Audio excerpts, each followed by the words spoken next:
I had run away from home when I was 17 due to an abusive stepfather. And I wouldn't really say that I had any support structures. In fact, I was pretty much the parent, helping raise my two younger brothers. So when I had to fill out my own financial aid form, when I had to do my own college essay, there was no one to call. It was always a risk. There was always the risk of not quite getting there and not doing the right thing. Within my family, it wasn't a question of if I would go to college, it was a question of where. So that expectation was set early on.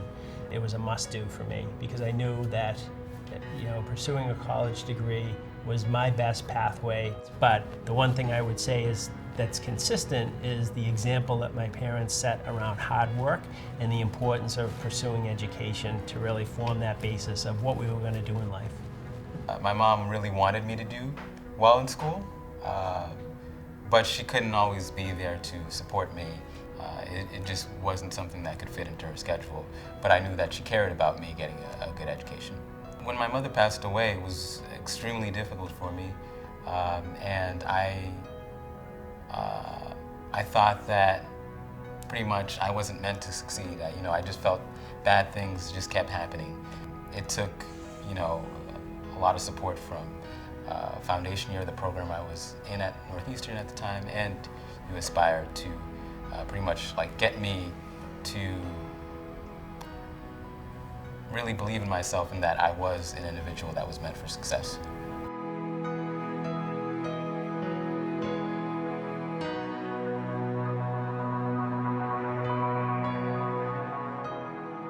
And in some ways, when I look at our students now who are getting advising from folks like U Aspire, I wish I had that. I wish I had someone to tell me when to apply for what, and that it was going to be okay, and that there's a pair of hands to hold, when things were threatening to fall apart. It was really scary. It wasn't until I met a U Aspire counselor that I was able to break down the process, understand it better, understand what I needed to do, convince schools that I was an independent student supporting myself, and was able to receive financial aid from them.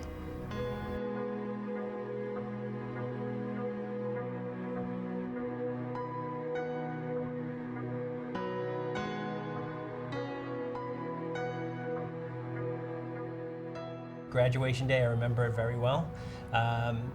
For me, it was obviously a sense of pride and accomplishment, but I more so felt that sense of accomplishment I owed to my parents, because again, they had done a great job of getting my 6 siblings and I very well prepared for what was going to come next in our lives. So for me and for my parents, achieving a degree and receiving that degree was a major milestone.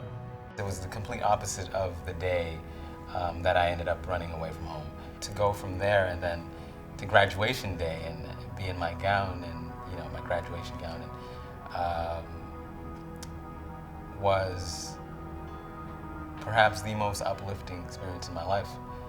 Those 2 days, are complete parallels of each other, and they'll probably be the 2 most pivotal days of my life.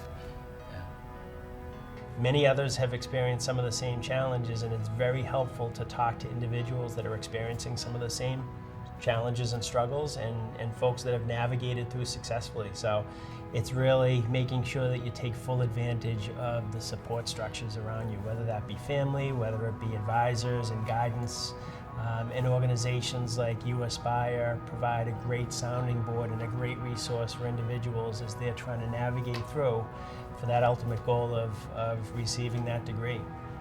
Folks sometimes look at me and say, "Oh, you're an Asian woman and in higher education and have done all these wonderful things. You're kind of like a unicorn."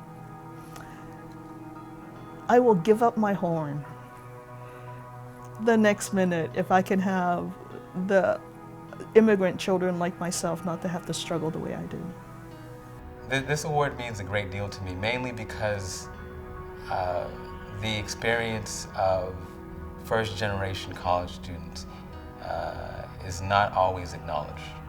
So for me, with this award, it would just allow me to, I guess, speak out more on the issue and bring more attention to it. The majority of individuals in the U.S. and in the world, of course, do not get to go to college.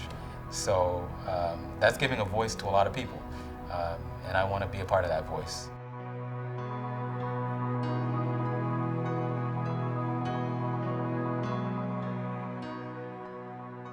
We're able to create a 5-year strategic plan for Massachusetts, and which we're incredibly excited about, to increase the number of young people we serve from currently 10,000 students and families across the state to over 40,000. We got to make this affordable. We got to make this affordable for them, and we got to make it affordable so that the state of Massachusetts really maintains its idea of being a place for education. Call it Success for All, because really it's not just the students that are going to be successful, it's all of us that are going to be successful if we can get behind this and if we can unlock the potential of those young people.